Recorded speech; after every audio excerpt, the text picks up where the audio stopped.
सरपरस्त हज़रात, आज हम अव्वल जमात का इल्म रियाज़ी का सबक फ़र्क पहचानो ये पढ़ने जा रहे हैं।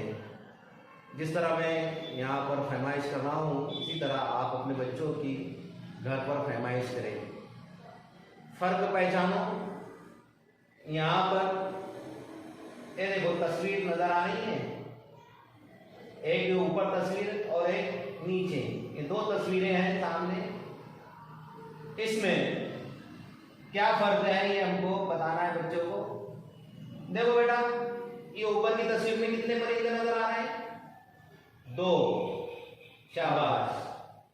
ये नीचे की तस्वीर देखो आप गौर से, इसमें कितने परिंदे नजर आ रहे हैं?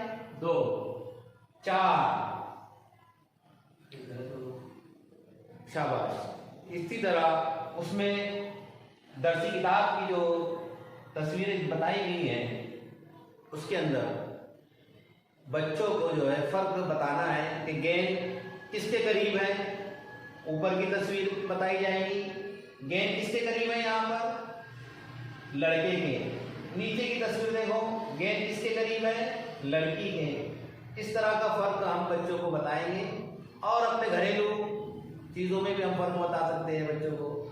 एक जग लिए और एक गिलास, दोनों में फर्क। इस तरह से अपने आप फरमाइश के तौर पर हम फर्क पहचानना है कि भाई क्या फ़र्क है, ये बताना है। खुदा हाफिज़।